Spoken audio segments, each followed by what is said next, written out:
네, 반갑습니다. 세션 시간에 하필이면 식사 바로 직후라서 조금 졸리실 수도 있겠는데 가급적 어렵지 않게 잘 설명드리도록 하겠습니다. 저는 아마존 웹 서비스에서 세일즈를 맡고 있습니다. 제가 주로 엔터프라이즈 기업들을 대상으로 세일즈를 하고 있는데 오전에 이 세션 들으셨을 때는 아마 대부분 전략이나 약간 큰 그림에 관련된 그런 내용을 들으셨을 걸로 알고 있습니다. 근데 오후 세션부터는 이 비즈니스 트랙에서는 조금 더 이제 구체적인 문제, 실제적인 문제에 대해서 여러분들과 같이 시간을 가질까 합니다. 첫 번째 주제가 클라우드 마이그레이션입니다. 대부분 회사들이 클라우드를 도입하시기로 한 이상은 기존에 갖고 계시던 데이터 센터에서 어떤 방법으로 AWS로 클라우드로 데이터를 옮길 것인가 아니면 시스템을 옮길 것인가에 대해서 큰 아마 관심을 가지게 되실 겁니다.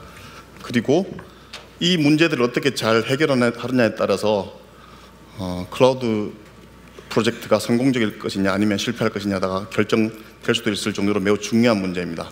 그런데 대부분 IT를 하시는 분들이 마이그레이션을 해보신 분들이 아마 마이그레이션이라는 것 자체가 얼마나 힘든 것인지 잘 알고 있을 겁니다. 밤샘 작업을 해서 마이그레이션 하시는 경우도 많이 있고 마이그레이션을 하다가 실패해서 오픈하기 전까지 다시 롤백하는 경우도 많이 생기고 기획하는 단계부터 상당히 많은 시간을 사용하게 되죠. 저도 그런 경험을 되게 많이 가지고 있습니다. 그런데 클라우드로 마이그레이션 하시면서 이러한 힘든 작업을 하지 않는 회사들도 있어요. 혹시 기억하실지 모르겠지만 에어비앤비 같은 회사들, 그리고 스포티파이 같은 그런 회사들, 드랍캠 같은 회사들, 슈퍼셀 같은 회사들, 이런 회사들은 매우 성공한 스타트업들이죠. 글로벌하게 매우 성공한 스타트업들인데 그런 회사들은 처음부터 아마존 웹 서비스에다가 회사의 모든 시스템을 두기 시작하셨습니다. 그래서 기존에 있던 데이터 센터로부터 마이그레이션을 해야 될 필요가 없어지는 거죠. 하지만 여기 계신 대부분의 고객들은 이미 회사 내에 데이터 센터에 아니면 어딘가에 시스템을 다 가지고 계실 겁니다. 그래서 마이그레이션이 중요한 거고요. 오늘 마이그레이션에 대해서 조금 더 상세하게 짚어보도록 하겠습니다. 여기 계신 분들 중에서 아마존 인프라스트럭처에 대해서 이미 익숙하신 분들도 계시겠지만 그러지 못한 분들을 위해서 조그만 인프라스트럭처에 대해서 설명드리고 지나가도록 하겠습니다. 리전, 에이지라는 개념들은 대부분 아실 텐데요. 한 번 더 말씀드리면 아마존 웹 서비스는 데이터 센터를 여러 개 묶어서 하나의 에이지를 만듭니다. 에이지라는 게 가용 영역이고요. 그 데이터 센터의 집합체인 에이지가 또다시 최소 2개, 많으면 5개까지 모여서 하나의 리전을 구성합니다. 그러한 리전이 전 세계에 16개가 있습니다. 16개. 그리고 그 안에 있는 에이지 숫자를 다 세어보면 총 42개가 되죠. 일반적으로 아마존 16개밖에 없기 때문에 그렇게 많지 않다라고 생각하시는 또 분들도 계신데 실제로는 그러지 않고 그 안에 수많은 데이터 센터가 있는 걸로 생각해 주시면 되겠습니다. 이렇게 멀티 에이지를 두는 이유는 당연히 가용성입니다. 하나의 에이지 안에 우리 회사 시스템을 뒀을 때 그 에이지가 뭔가 문제가 생기거나 네트워크에 문제가 생겨서 액세스를 못하게 되면 우리 회사 서비스는 죽는 거잖아요, 그죠? 그래서 멀티 에이지를 두고 가용성을 확보하는 겁니다. 하지만 하나의 에이지만 고객이 사용하실 수도 있습니다, 당연히. 우리는 그 정도까지의 가용성은 필요 없어서 예를 들어서 개발 시스템이나 테스트를 위한 목적으로만 쓰겠다. 그런 경우는 당연히 싱글 에이지를 사용하실 수도 있겠죠. 여기 보시면 엣지가 있습니다. 대부분 아실 텐데 CDN 서비스이고요. 저희 회사는 전 세계 68개의 CDN, 클라우드 프론트라고 이름하는 CDN 엣지를 가지고 있습니다. 68개가 있으면 전 세계 16개 리전으로부터 데이터를 캐싱해서 나한테 제일 가까이 있는 엣지를 사용하시면 되겠죠. 오른쪽에 보시면 이제 리전이 멀티 리전이 있습니다. 우리 회사의 서비스가 한국에서도 서비스를 하고 유럽 그리고 아메리카 대로 이렇게 전 세계 3군데에서 서비스를 한다고 하면 당연히 3군데 리전을 다 사용하시게 될 테고요. 그 3군데 리전을 서로 데이터를 주고받는다든지 멀티 프로세싱을 해야 될 그런 일도 발생할 겁니다. 그런 경우를 대비해서 저희는 미리 그러한 작업들을 다 할 수 있도록 서비스를 미리 만들어 두었습니다. 마지막으로 하이브리드 아이템입니다. 일부 고객들, 아마존의 올인한 고객들을 제외하고는 거의 대부분의 고객들이 이미 하이브리드 클라우드를 잘 사용하고 계십니다. 하이브리드 클라우드를 어떤 식으로 잘 사용하실 수 있는지 뒷부분에서 좀 더 상세하게 설명드리도록 하겠습니다. 1단계부터 4단계까지 아마존 웹 서비스를 사용하시는 고객들은 이 순차적으로 대부분 회사 내에 있는 시스템을 마이그레이션 하십니다. 이 단계 그대로 100% 다 거치시는 건 아니지만요. 조금씩 살펴보시면 개발 및 테스트 단계에서는 개발 및 테스트를 위한 서버들을 아마존으로 마이그레이션 한다. 매우 좀 간편하고 쉬워 보입니다. 그죠? 마이그레이션 할 내용들이 되게 적기 때문에. 그리고 신규 앱은 뭐 두말할 것도 없고요. 두 번째 단계에 가면 디지털 웹사이트입니다. 이미 웹사이트들은 퍼블릭 인터넷에 노출되어 있는 경우가 많기 때문에 보안에 관련한 문제라든지 여러 가지 허들이 될 만한 것들이 좀 적기 때문에 디지털 웹사이트는 그 다음 단계로 많이들 차용하십니다. 분석 서비스. 대부분 분석 서비스는 실시간도 있겠지만 실시간이 아닌 경우 아니고 배치 작업으로 도는 경우가 되게 많이 있죠. 그리고 아마존에서는 이미 분석 서비스를 위한 플랫폼들을 많이 갖추고 있습니다. 그것 외에도 분석 서비스를 하시려고 하면 대부분 되게 많은 하드웨어가 필요하죠. 그리고 배치 작업으로 잠깐 돌렸다가 또 안 쓰고 한 12시간 이상 지속되다가 또다시 아주 많은 리소스를 써서 많이 쓰게 됩니다. 이러한 작업에 클라우드가 아주 적합합니다. 쓰는 만큼만 클라우드는 비용을 지불하시면 되기 때문에 사용하지 않으실 때는 꺼두셨다가 또다시 갑자기 많은 리소스를 투여해서 작업을 하시고 난 뒤에 또다시 줄이는 이런 형태로 플렉서블하게 사용하실 수 있죠. 모바일은 당연히 한 거고요. 제일 끝에 있는 클라우드 올인으로 가기 전에 이제 비즈니스 어플리케이션과 데이터 센터 마이그레이션 단계에 접어들게 됩니다. 우리 회사의 코어 시스템들을 어떤 방식으로 다 마이그레이션 할 것인지에 대해서 대부분 다 고민하시게 되는데 오늘 말씀드릴 내용들이 대부분 다 그 두 가지 상황에 대해서 설명드리도록 하도록 되어 있습니다. 자, 그러면 실제 마이그레이션을 잠깐 보려고 합니다. 일반적으로 마이그레이션이라고 하면 제가 판단하기에는 데이터 그리고 데이터베이스, 서버, 어플리케이션 이 네 가지 정도를 마이그레이션 하는 것으로 생각하시면 되지 않을까. 그러면 대부분 IT 관리자, IT 담당자 입장에서는 이 네 가지 정도를 잘 마이그레이션 한다고 생각하면 그 외에 남아있는 부수적인 문제들은 그나마 좀 쉽게 마이그레이션 할 수 있지 않을까라고 생각이 되네요. 첫 번째, 데이터 마이그레이션에 관련된 부분 조금 보겠습니다. 여기 있는 여러 가지 업무들은 굳이 제가 언급하지 않더라도 당연히 데이터 이전이 많이 필요한 경우들입니다. 데이터를 이전하려고 하면 아마존 웹 서비스의 어떤 공간에다 데이터를 이전할 것인가가 되게 중요한 문제가 되겠죠. 제일 첫 번째 나오는 게 아마존 S3입니다. 아마 오늘 오전부터 계속 S3에 대한 이야기는 들으셨을 텐데 아마존 웹 서비스가 서비스를 시작한 지 10년이 정도가 됐죠. 제일 먼저 만들어지는 서비스이고 아직까지도 아마존 웹 서비스의 모든 구성원들로부터 가장 강력하고 가장 좋은 서비스다라고 자칭 타칭으로 불려지고 있는 서비스입니다. 이 서비스가 왜 그렇게 좋은가 하면 기본적으로 가장 높은 내구성 그리고 아주 저렴한 비용 두 가지를 모두 다 해결할 수 있는 스토리지입니다. 객체 파일 스토리지고요. 어느 정도 내구성이 높은가 하면 내구성이라는 건 절대로 내가 올린 데이터가 손실되지 않을 확률이죠. 그 손실되지 않을 확률이 99.99999 해서 9가 총 11개입니다. 저희는 11.9이라고 부르는데 그러니까 데이터를 한번 올리고 나면 절대로 손실되지 않는다. 물리적인 장애에서 손실되지 않는다라고 생각을 해주시면 되겠습니다. 가격은 1기가 정도를 저장하셨을 때 한 달에 대략 30원 정도가 되지 않는 정도의 금액입니다. 그러니까 1TB를 저장하시면 한 달에 3만 원 이하. 회사에서 사용하시는 스토리지를 한번 가격을 생각해 보시면 이 스토리지가 얼마나 저렴한지 아마 아실 수 있을 겁니다. 여기 글레이시어라고 있는데 대부분 회사 내에서 이제 아카이빙 하는 스토리지를 또 별도로 구매하시죠. 이 아마존 S3를 또다시 더 저렴한 스토리지로 아카이빙 할 수 있는 게 글레이시어입니다. 이 글레이시어는 S3보다 또다시 약 80%가량이 저렴해서 S3 금액의 20% 정도 금액으로 사용하실 수 있습니다. 장기 백업 보관하실 수 있고요. EBS는 블럭 스토리지입니다. 일반적으로 아마존 웹 서비스에서 사용하시는 가상 머신을 EC2라고 부르는데요. EC2에다가 EBS와 같은 블럭 스토리지를 이렇게 사용하셔서 예를 들어서 여러분들이 서버에다가 센 스토리지를 붙여 사용하시는 것과 유사한 개념인데 그런 식으로 사용하시는 스토리지입니다. 마지막으로 EFS입니다. 네트워크 파일 시스템입니다. 여러 EC2와 같은 가상 머신들이 한 네트워크 파일 시스템에 붙어서 이렇게 NFS 사용하듯이 그렇게 사용하실 수 있겠습니다. 가장 스토리지 자체의 비용도 저렴하지만 쓰시는 만큼 내시기 때문에 매우 비용적으로 효과가 높다고 생각하시면 되겠습니다. 데이터 이동의 종류에 대해서 잠깐 보도록 하겠습니다. 우리 회사의 네트워크와 아마존 웹 서비스와 이렇게 지속적 연결을 시켜둘 수 있는 방법도 있고 그리고 실시간으로 작은 데이터를 이동하실 수도 있고 중소규모, 큰 규모 일회성 데이터 전송 이렇게 여러 가지 방법들이 있겠죠. 지속적 연결을 통한 이동에 대해서 먼저 말씀드리도록 하겠습니다. 다이렉트 커넥트인데요. 쉽게 말씀드리면 우리 회사하고 아마존 웹 서비스하고 전용선으로 연결하는 겁니다.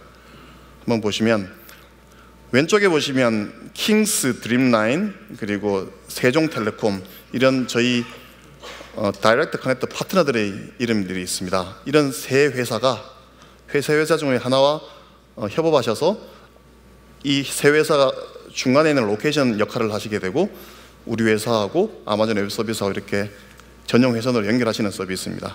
아래쪽에 보시면 몇몇 사례들이 있는데 해외 사례들이고요. 국내 사례를 잠깐 말씀드리면 이미 국내에서 삼성전자, LG전자, 이랜드, 넥슨, 피플펀드 이런 회사들이 이미 다이렉트 커넥터를 사용하고 계십니다.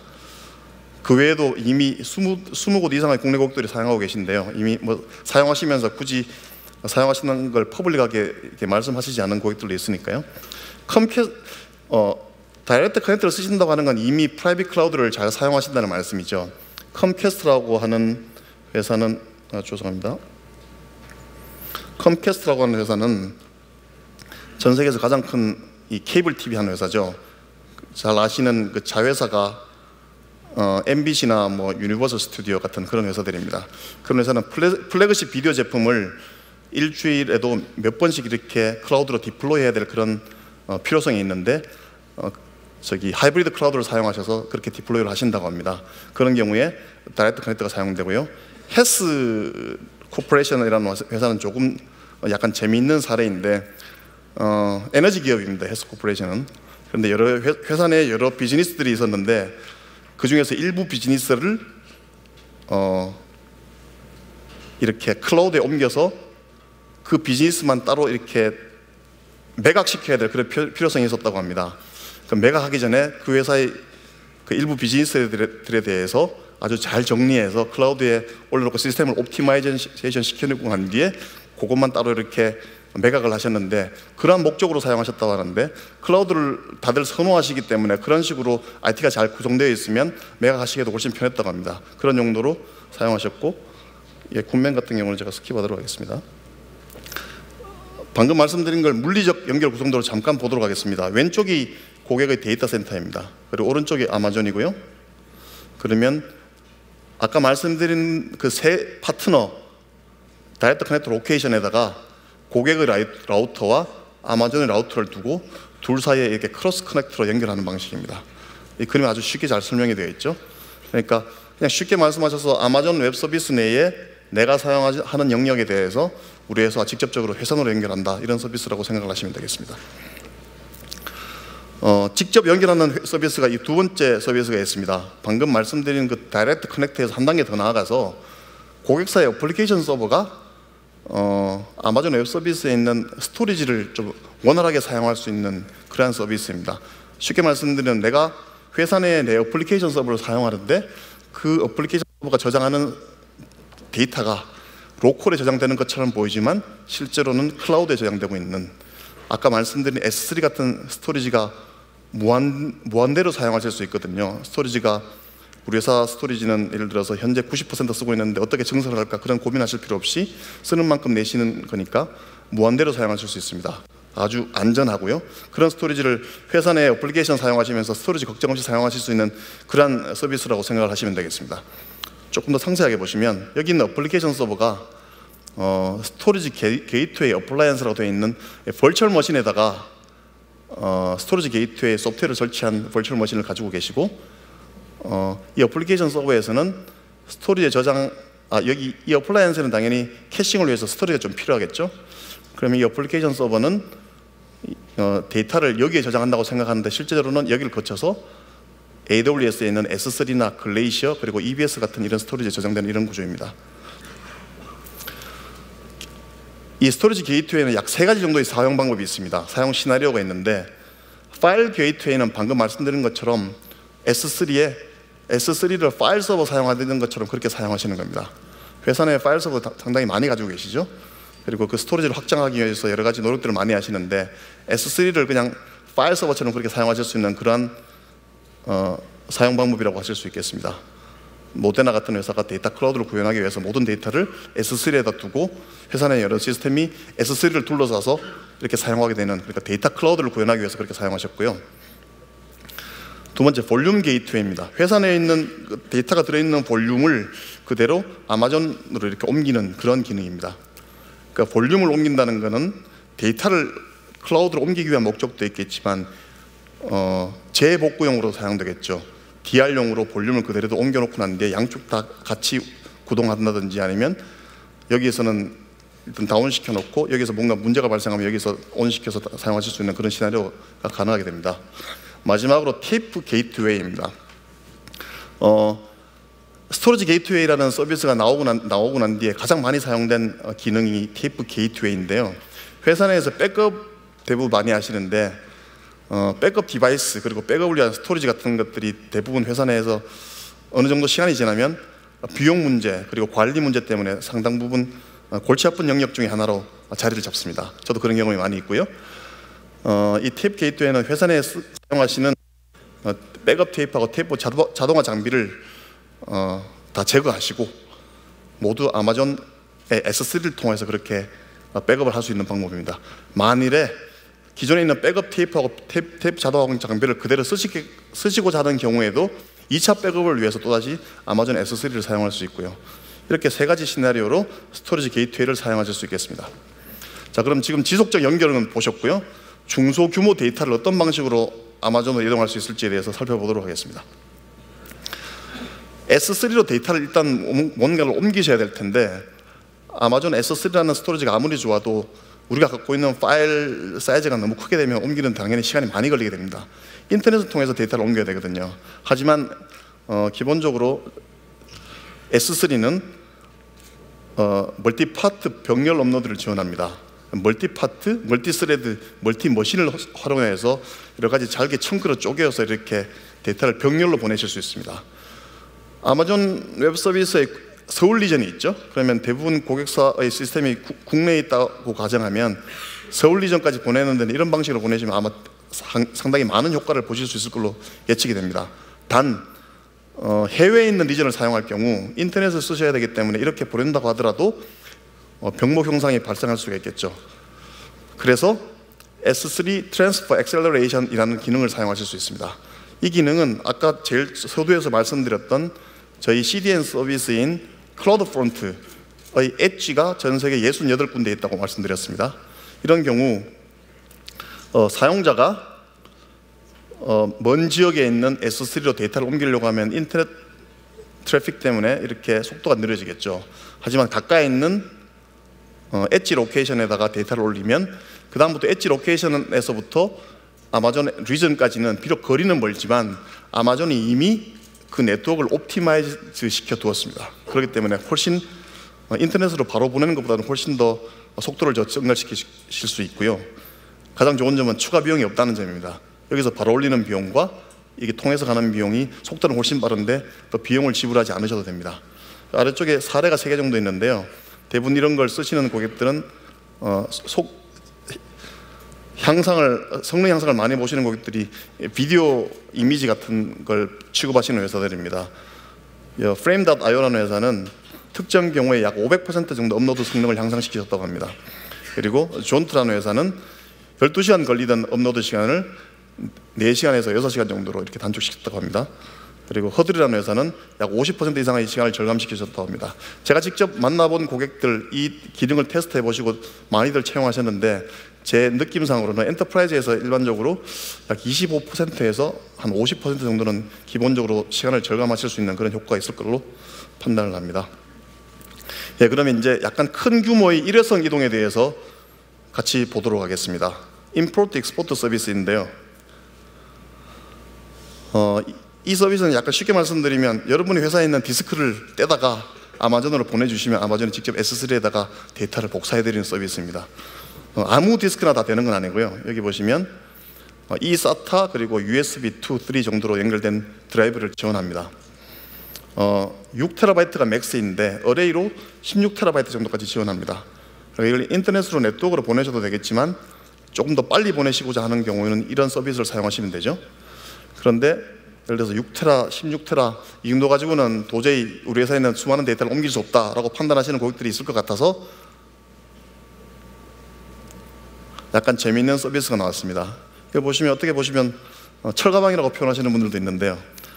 약 23kg 정도 되는 박스이고 높이가 50cm, 가로 54cm, 세로 32cm 정도 되는 이 박스입니다. 이걸 스노우볼이라고 하는데요.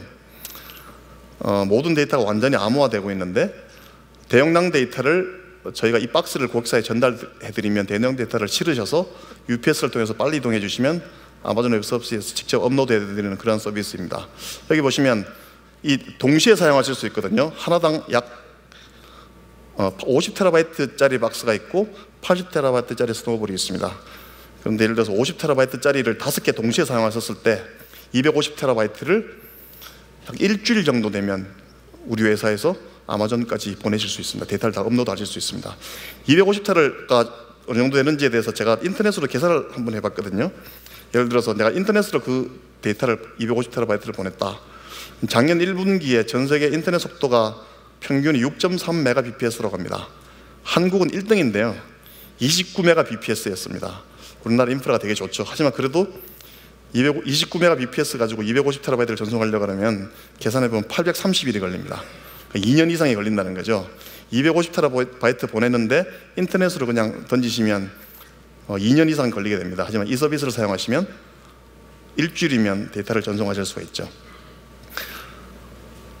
작년 12월 리인벤트라는 행사에서 새로 또 출시된 서비스가 있습니다. 이 서비스는 스노우볼 엣지라는 서비스인데요. 방금 보셨던 그 스노우볼하고 되게 유사하지만 여기다 약간 추가적인 기능이 더해진 게 있습니다.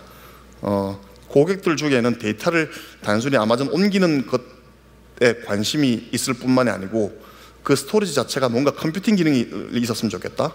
그리고 그 스토리지를 가지고 내가 잠시 좀 사용을 했으면 좋겠다. 이러한 목적을 가지신 고객들도 당연히 있습니다. 예를 들어서 농장, 공장, 병원, 항공 이렇게 약간 네트워크가 단절된 곳에서 어느 시간 정도 동안은 컴퓨팅을 좀 사용하셔야 되는 그런 목적이 있는 고객들도 있겠죠. 이 스토리지는 여러분들이 S3를 사용하시는 것과 동일한 이 유저 익스피리언스를 지원하고요. 컴퓨팅 기능이 들어있어 가지고 수집한 데이터를 필터링할 수 있고 정리할 수 있고 그리고 분석, 구성, 추적 여러 가지 기능들을 다 가지고 있습니다. 그러니까 일부 데이터를 회사 내 데이터를 아니면 오프라인에 있는 데이터를 여기다 실어서 어느 정도 컴퓨팅 기능을 쓰시고 난 뒤 적절 시점이 되면 아마존으로 보내고 또다시 이런 스노우볼 엣지를 가져다가 또다시 데이터를 싣고 이런 방식으로 사용하시면 되겠죠. 예, 이 그림을 오늘 아침에 한번 보셨을 텐데 이 서비스가 처음 나왔을 때 이제 아마존 웹 서비스가 별거 다 하는구나 라고 말씀하시는 고객들이 많았습니다. 이 컨테이너하고 트럭이죠. 길이가 13.7m입니다. 제가 45피트를 계산해 보니까. 그러면 이 트럭이 고객사의 데이터 센터로 가서 광 케이블로 데이터 센터와 연결하시고 그 데이터를 전송하는 그런 방식입니다. 지금 방금 보셨던 여러 가지 방식들하고 되게 비슷한데요. 이러한 서비스를 하시려면 아까 말씀드렸던 테라바이트 단위의 정도의 데이터가 아니고 페타바이트, 페타바이트도 그냥 페타가 아니고 수백 페타, 때로는 엑사바이트 정도까지 레벨의 데이터를 가지고 계신 엄청난 데이터를 가지고 계시지만 그리고 클라우드를 쓰고 싶지만 이 데이터를 옮길 방법이 없어서 그동안 아마존 웹 서비스에 수많은 요청을 해주셨던 고객들이 되게 많이 계셨어요. 그래서 이러한 서비스를 만들게 되었습니다. 제가 또 계산한 게 있는데요. 여기 사례부터 먼저 보도록 하겠습니다. 디지털 글로브라고 하는 회사가 위성 이미지를 저장하는 회사입니다. 위성 이미지 가지고 서비스를 해주는 회사인데 100PB의 위성 이미지를 아마존 웹 서비스로 이동하기 위해서 이미 이 서비스를 사용하신 그런 레퍼런스가 되었고요. 1엑사바이트 정도의 데이터를 10GBps 네트워크로 이동한다고 하면 26년이 소요된다고 합니다. 26년이요? 그런데 만약에 이 서비스를 사용하시게 되면 6개월 정도 내에 모든 데이터를 다 이동하실 수 있습니다. 점점점 데이터가 많아질수록 이러한 서비스를 사용하지 않으실 수 없을 것 같습니다. 자, 방금 그럼 데이터 이동에 대해서 말씀드렸고 이제 데이터베이스 이동에 대해서 말씀드리도록 하겠습니다. 제가 데이터 이동, 데이터베이스 이동, 서버 이동, 어플리케이션 이동 이 순서대로 말씀드리는 이유는 경험이 있으신 분들은 아시겠지만 점점점 난이도가 높아지기 때문입니다. 데이터 이동은 방금 말씀드린 것처럼 아마존 웹 서비스가 이미 많은 방법들을 만들어 뒀고요. DB 이동도 지금 설명드리겠지만 그나마 방법이 좀 있습니다. 근데 서버를 직접 이동하고 그리고 어플리케이션 이동한다는 건 아주 고난이도의 기술과 그리고 많은 경험과 그리고 손이 많이 가는 그런 작업들이 될 수밖에 없는 것들이겠죠. 이동부터 먼저 보시도록 하겠습니다. 데이터베이스 마이그레이션 서비스입니다. 이 DMS라는 서비스를 통해서 기존에 갖고 계신 데이터베이스를 아마존 웹 서비스를 이렇게 다운타임 없이 마이그레이션 하는 것이 목표입니다. 다운타임을 가져간다고 하면 별로 힘든 일이 아니겠지만요. 다운타임 없이 가져가는 게 되게 중요하겠죠. 어떤 데이터베이스를 지원하는지가 되게 관건일 겁니다. 여러분들이 대부분 갖고 계신 데이터베이스가 상용 데이터베이스도 있겠지만 오픈소스 데이터베이스도 많이 가지고 계실 거고요. 아래쪽에 보시면 오라클과 MS SQL 같은 이런 상용 외에 포스트그레 그리고 MySQL, 마리아DB 같은 이런 오픈소스 데이터베이스도 당연히 지원하고요. 아마존에서 직접 만든 오로라라는 데이터베이스도 지원합니다. 그리고 레드시프트 같은 이런 DW 제품, 그리고 사이베이스나 테라데이터 같은 이런 데이터베이스 제품들도 다 지원합니다. 이 모든 데이터베이스가 모든 데이터베이스로 100% 이렇게 다 end-to-end으로 되는 건 아니고요. 저 웹사이트 조금 보시면 아시겠지만 왼쪽에 있는 것과 오른쪽에 있는 게 약간 좀 다르긴 합니다. 디비전 절차를 잠깐 보실게요. 데이터 센터가 있고 아마존 웹 서비스가 있으면 데이터베이스 이전은 뭐 중요한 데이터가 넘어가는 경우니까 인터넷으로 넘길 수도 있겠지만 보안을 위해서 이렇게 VPN 또는 다이렉트 커넥트, 아까 설명드렸던 다이렉트 커넥트를 연결하는 경우가 많이 있습니다. 어플리케이션 사용자들이 데이터 센터에 있는 데이터베이스를 사용하고 계신 경우라고 가정하면 DMS 인스턴스를 여기 하나 띄웁니다. 아마존 웹 서비스 내에서 EC2 인스턴스 내에다가 DMS 서비스를 하나 가동하시게 되고, 그러면 이 DMS 인스턴스가 원본 및 대상 데이터베이스에 접속하게 되죠. 그 이후에 테이블, 스키마, 데이터베이스를 선택하게 됩니다. 그 다음에 AWS 데이터베이스 마이그레이션 서비스가 DMS 서비스가 테이블을 생성하고 데이터를 로드하고 변경하고 필요한 변경된 부분들을 이렇게 계속 적용하게 됩니다. 그 후에 적절한 시점에 어플리케이션 사용자로부터 데이터 센터로 바라보던 것을 아마존 웹 서비스 내에 있는 데이터베이스를 이렇게 바라보게 되는, 그러니까 그 마지막 순간에 잠깐 세션이 끊기는 경우는 있을 수 있겠죠, 그죠? 하지만 거의 끊김 없이 이렇게 마이그레이션 하실 수 있는 서비스입니다.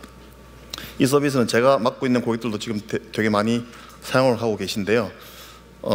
좀 눈치가 빠르신 분들은 아시겠지만 이렇게 해서 마이그레이션 하는 용도로만 사용하실 수도 있고, 방금 말씀드린 것처럼 데이터 센터에서 AWS로 변경된 부분만 계속 마이그레이션이 되거든요. 그러니까 실제적으로 마스터를 여기다 두고 그리고 슬레이브 성격의 데이터베이스를 저기다 두고 계속 싱크 시켜가면서 양쪽 데이터베이스를 같이 사용하시는 경우들도 있습니다. 실제로 상용 제품들 중에서 그렇게 데이터베이스 복제용으로 쓰고 계시는 그런 솔루션도 있으시죠. 이 DMS 서비스는 아주 저렴한 비용에 사용하실 수 있기 때문에 그러한 용도로 DB 복제 용도로 사용하시는 그런 경우도 있을 수 있다고 할 수 있겠습니다. 지금 데이터베이스 이야기가 나온 김에 잠깐 데이터베이스에 대해서 짚고 넘어가도록 할게요. 아마존 웹 서비스에는 기본적으로 데이터베이스를 사용하시려면 EC2 인스턴스에다가 여러분들이 원하시는 데이터베이스를 올려서 사용하시면 됩니다. 일반적으로 말하는 IaaS 방식의 데이터베이스이죠. 저는 IaaS라는 용어를 잘 쓰진 않지만 그런 경우에 있어서 여러분들이 OS 패치, OS 업그레이드도 직접 하셔야 되고요. 데이터베이스에 대한 업그레이드 패치도 직접 하셔야 되고 관리도 직접 하셔야 되잖아요. 그런데 저희가 직접 관리해드리는 데이터베이스 서비스가 있습니다. RDS, 관계형 데이터베이스 서비스이고요. 이 데이터베이스 서비스에서 지원해드리는 데이터베이스들은 아까 말씀드렸던 이런 상용 데이터베이스와 오픈소스 데이터베이스 그리고 오로라가 있습니다. 오로라를 조금 더 말씀드리고 싶은데 MySQL로 기본적으로 호환이 잘 되고요. 그리고 성능이 한 5배 정도 향상이 됩니다.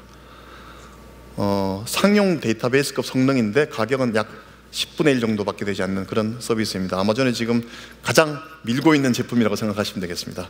가장 빠르게 성장 중이고, 뒤쪽에 보시면 벌써 수많은 고객들이 오로라 데이터베이스를 사용하고 계십니다. 아마존의 탑 100 고객들 중에서 3분의 2 정도의 고객들이 이미 오로라 데이터베이스를 쓰고 계십니다. 그리고 약간 추세가 빠르신 게이밍 고객들은 80% 정도가 이미 오로라 데이터베이스를 사용하고 계십니다. 자, 이제 세 번째 마이그레이션에 대해서 말씀드리겠습니다. 서버 이동인데요. 데이터 이동과 DB 이동은 그런 대로 제공하는 툴을 가지고 사용하셨는데, 서버 이동과 어플리케이션 이동부터는 되게 실제로 해보신 분들도 아시겠지만 일이 많아집니다. 여기에 제공해주는 툴킷들도 있지만 이 툴킷만 가지고 완벽하게 다 구현되는 건 아니고, 이러한 것들을 가지고 저희 아마존 웹 서비스의 엔지니어들, 솔루션 아키텍트들과 함께, 그리고 파트너와 함께 같이 구현하셔야 될 것 같습니다. 예, 서버 마이그레이션 서비스입니다. 예, 서버 마이그레이션 서비스는 대부분의 OS를 지원하고요. 그리고 아주 손쉽게 시작하실 수 있습니다. 매니지먼트 콘솔, 기본적으로 아마존 웹 서비스를 쓰시게 되면 매니지먼트 콘솔을 쓰실 텐데 거기서 바로 사용하실 수 있도록 되어 있습니다. 대규모 서버 마이그레이션에 적합하고 또 당연히 마이그레이션 비용이 절감되겠죠. 아래쪽 그림부터 먼저 보시도록 하겠습니다. 고객사에 버추얼 머신이 있으면 이걸 방금 말씀드린 서버 마이그레이션 서비스를 통해서 AMI를 만들어 드립니다. AMI가 뭔가 하면 아마존 머신 이미지인데요. EC2라고 하는 그런 가상 머신에는 항상 AMI를 탑재해서 이렇게 로딩합니다. 일반적으로 생각하시는 이미지하고 유사한 거라고 생각하시면 되겠습니다. 일단 AMI만 만들어지게 되면 EC2로 띄우는 건 아주 간단하거든요. 백업할 때도 AMI 형태로 만들어내기도 하고요. 근데 현재로서는 약간 아쉽게 VM웨어 VM만 마이그레이션을 지원하고 있습니다. 근데 지금 조만간 다른 하이퍼바이저도 지원하고 또 물리 서버도 지원한다고 합니다. 조금만 기다리시면 회사 내에 있는 물리 서버들도 바로 옮기실 수 있고, 이미 VM웨어 쓰고 계신 분들은 VM을 바로 마이그레이션 하실 수 있다고 합니다. 그리고 에이전트가 필요가 없습니다. 에이전트 없이 바로 마이그레이션 하실 수 있는 서비스이고요. 변경된 부분만 복제 가능하기 때문에 다운타임을 줄일 수 있겠죠. 계속 그냥 마이그레이션 하면서 사용하시면서 마이그레이션 하시기 때문에요. 그리고 여러 VM들 동시 마이그레이션 하실 수 있고, 말씀드린 것처럼 AMI로 생성합니다. 어떤 OS를 지원하느냐가 되게 중요하겠죠. 여기 왼쪽에 보시면 윈도우 계열들의 OS는 대부분 다 지원하게 됩니다. 클라이언트 OS까지도 다 지원하고요. 리눅스 한번 보시죠. 이미 대부분 아시는 상용 및 비상용들 다 지원하고 있습니다. 여러 버전들 다 지원하고 있고요. 아래쪽 링크에는 어떤 OS가 지원되는지 상세하게 다 나와 있습니다. 마지막입니다. 어플리케이션 이동. 서버 이동은 지금 VM 대 VM으로 원투원으로 이동하면 된다고 방금 말씀드렸어요. 그런데 어플리케이션 이동은 실제로 어플리케이션을 특정 플랫폼에서 다른 플랫폼으로 이동해 보신 경험들이 있으시겠지만, 원투원으로 이동하는 경우는 아까 말씀드린 서버 이동을 그냥 사용해 버리시면 되니까, 여러 서버에서 예를 들어서 축약해서 하나의 서버로 옮기신다든지, 아니면 뭔가 환경 변화가 있는다든지 여러 가지 변수들이 되게 많이 있을 수가 있습니다. 어플리케이션과 어플리케이션 사이에 종속성이 있을 수도 있고, 또 성능을 미리 고려해야 되고, 이러한 여러 가지 복잡한 문제들 때문에 자동화해서 방금 서버 이동처럼 자동화해서 실제로 어플리케이션 넘겨주는 서비스는 아닙니다. 이건 분명히 실제로 옮기시는 분들이 수작업을 당연히 동원해야 되는 부분이고요. 하지만 이 어플리케이션 이동을 위해서 아마존 웹 서비스는 어떤 서비스를 해드리느냐, 어플리케이션 디스커버리 서비스라는 걸 만들어냈습니다. 이 어플리케이션 디스커버리 서비스는 여러분들이 가지고 계신 어플리케이션의 종속성을 파악해주고, 얼마나 쉽게 얼마나 빨리 어플리케이션을 옮기실 수 있는지 어세스먼트 해드리는 서비스입니다. 그렇게 어세스먼트를 한 후 그 데이터를 모두 데이터베이스에 탑재해서 여러분들이 향후 실제 어플리케이션을 옮기실 때 잘 활용하실 수 있도록 만들어드리는 서비스라고 생각하시면 되겠습니다. 잠깐 보시면 설치된 어플리케이션과 실행 중인 프로세스를 자동으로 파악합니다. 그리고 어플리케이션의 인프라 종속성을 도출하고요, 어플리케이션과 프로세스에 대한 성능 정보를 캡처하고, 이렇게 그림에 보시면 왼쪽에 있는 온프레미스에 있는 VM 서버에 있는 어플리케이션과 오른쪽에 있는 데이터 센터에 있는 온프레미스 서버들, 그러니까 물리 서버와 가상 서버에 있는 데이터들을 모두 다 긁어서 여기 디스커버리 데이터베이스에 모두 이렇게 탑재합니다. 에이전트 방식과 에이전트 리스트 방식 둘 다를 지원하고요. 당연히 에이전트 방식에서 가져오는 데이터는 조금 더 많이 있겠죠. 이런 방식으로 데이터베이스를 가지고 계시다가 향후 어플리케이션 마이그레이션 하실 때 중요한 정보 저장소로 사용하실 수 있겠습니다. 지금까지 약 4가지 정도 마이그레이션 하는 방법에 대해서 이렇게 말씀을 드렸는데, 그러면 이러한 것들을 가지고 여러분들이 직접 마이그레이션을 하실 수도 있겠지만 그렇지 않고 누군가의 도움을 받아야 될 경우도 많이 있을 겁니다. 도움을 받으시기 전에 저희는 직접 여러분들이 스터디하실 수 있는 여러 가지 도구들을 많이 제공하고 있습니다. AWS 교육도 있고요.